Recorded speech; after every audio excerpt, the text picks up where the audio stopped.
Ladies and gentlemen, I would like to ask you to just close your eyes and imagine the following picture. Imagine that for as far as your eyes can see, everything is white. Everything is white in front of you, behind you, to your right, to your left. Everything is pure white. All around you, you can see this beautiful expanse of fresh, powdery, icing sugar-like snow. Then there's a sky. The sky is bright blue. It looks even more blue because it's set against the expanse of this pure white. And then in the distance, you can see something which looks a bit curious. So you move forwards, you take a few steps forwards, and then you realize it's a dog sled. Then as you walk a bit further, you can make out a few houses, these blocks of vibrant colors, bright red, bright blue, bright orange, bright red houses. And then just above you, you can just glimpse the sea, although you're not sure where the sea ends and the sky starts, because everything is pure blue, apart from the ground, which is pure white. From the title of my speech, you've probably gathered that I'm talking here about Greenland. I'm describing Greenland. This is a place which I've been desperate to go to for a really long time. It's been at the top of my bucket list for basically forever. So I took this opportunity to research a bit about Greenland and tell you about it. It is a place of great natural beauty because of its geographical position.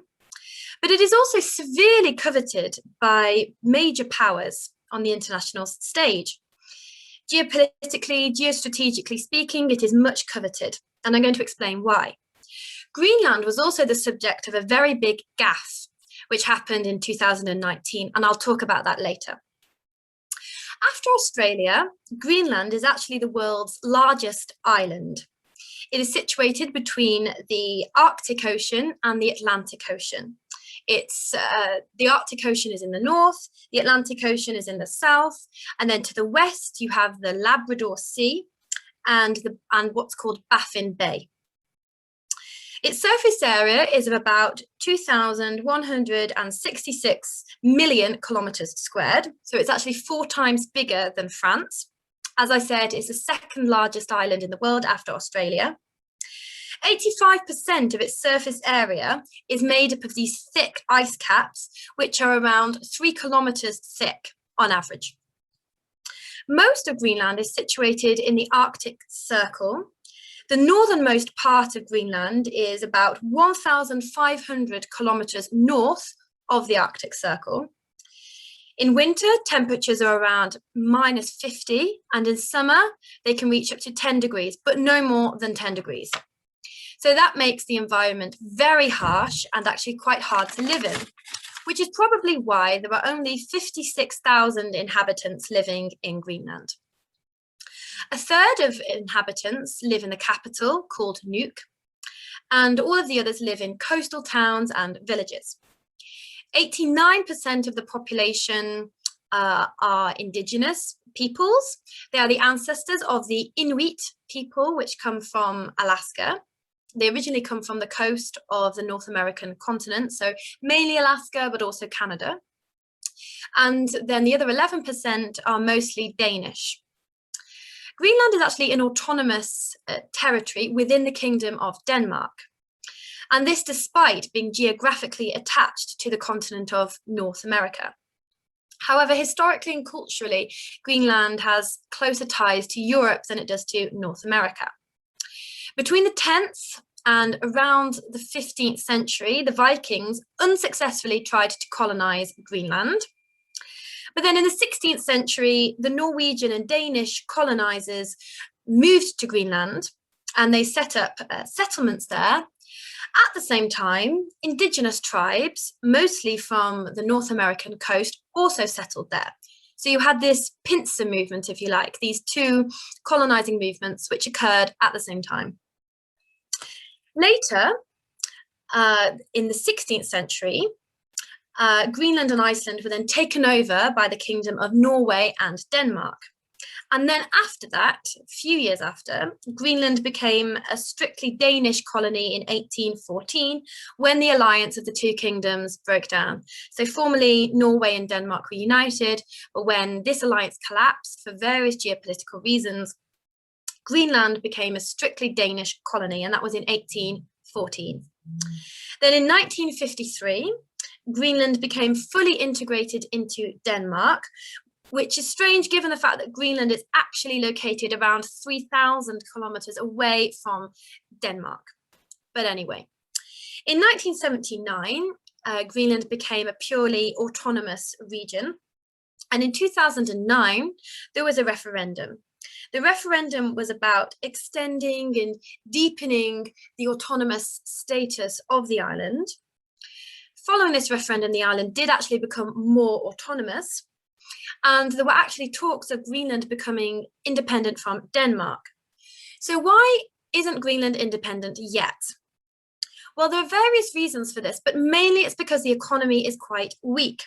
95% of the economy depends on fish and fishing stocks. But Denmark, interestingly, provides Greenland with around about 650 million euros annually. And this 650 million euros is mainly in the shape of aid and subsidies. But Greenland really does depend on Denmark for this money. So it will be very difficult for Greenland, to become independent from Denmark for this reason alone. However, Greenland has been looking to other allies in case it did decide to become independent. And this is where we have the USA and China which come into play. We might be wondering why big powers like China and the USA would be interested in a territory which is so very isolated, which is so very cold, which is situated on the edge of the Arctic Circle. It's a good question. The answer to that question is that Greenland is strategically very, very important. In 1941, the Americans actually took advantage of the fact that Nazi Germany was occupying Denmark to negotiate with Greenland. They negotiated setting up military facilities on Greenland's mainland. They set up this big military base at a place called Thule, and this became one of the most important military bases in the Cold War. So Greenland can kind of be seen a bit like a pawn, a trump card to play in this metaphorical battle between Moscow on the one hand and Washington on the other hand. So as I said earlier, Greenland has been the object of a big gaffe, basically, a geopolitical gaffe. Now that's because in 2019, Donald Trump suggested, wait for it, buying Greenland. He actually suggested buying Greenland off the Danish. I'm not actually joking. Now, we might be thinking, yes, this is classic Trump, making a fool of himself on the world stage. What's new? Well, actually, interestingly, this wasn't the first time that America had offered a price for Greenland. In 1867, America bought Alaska from Russia. And a few years later, the American Republic also offered a price to Denmark for Greenland. Copenhagen obviously refused. But actually what ensued was a whole series of requests on the part of the USA to buy Greenland off the Danish. All these requests obviously fell on deaf ears, which is why Denmark is still in charge of Greenland. But we have another interest here, and this is where the Arctic Council comes in. The Arctic Council was set up in 1996. It's an intergovernmental forum which brings together countries which are situated near the Arctic Circle, more or less. So it brings together the USA, Canada, Denmark, Iceland, Norway, Sweden, Finland, and Russia. It also brings together 6 indigenous peoples organizations and 15 observatories, which were set up by countries that don't necessarily border the Arctic Circle, but which are interested in the reason for scientific reasons. And these include Germany, France, and China. The aim of the Arctic Council has been more or less to promote coordination, cooperation and exchanges between the signatory states. The aim has also been to protect the environment and to promote sustainable development on the island, or rather within the Arctic Circle in general, so not just in Greenland. It is interesting because if Denmark was to lose Greenland, so if Greenland was to become completely independent from Denmark and go it alone, Denmark would then not have a right to vote in the Arctic Council, and this would then weaken the position of the EU in future negotiations.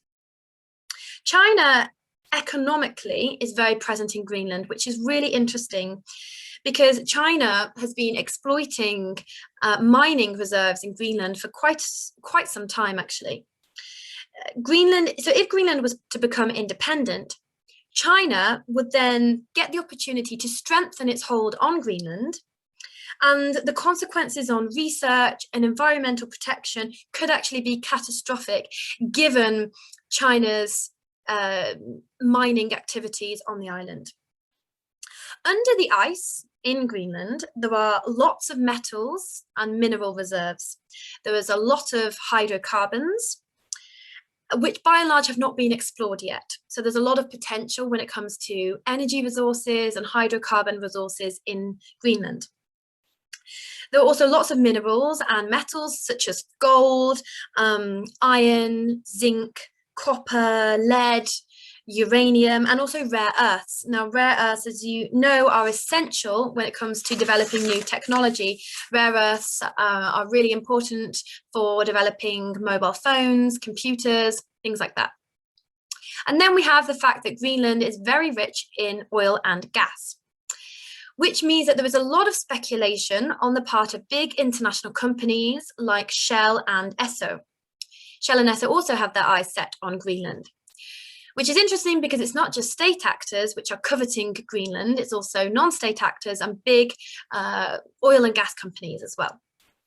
But in spite of this, the thickness of the ice makes exploiting these resources very difficult and also quite perilous as well.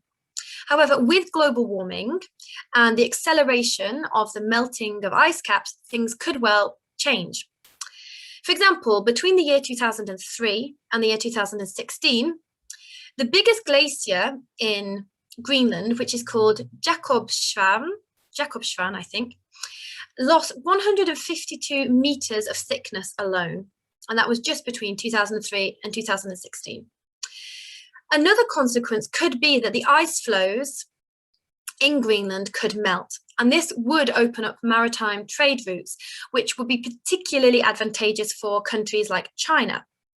If these maritime trade routes were opened up, China could then transport its products to Europe and North America without going through the Malacca Strait in Southeast Asia. Now that would reduce the journey by 40%, saving a lot of money and a lot of effort and energy.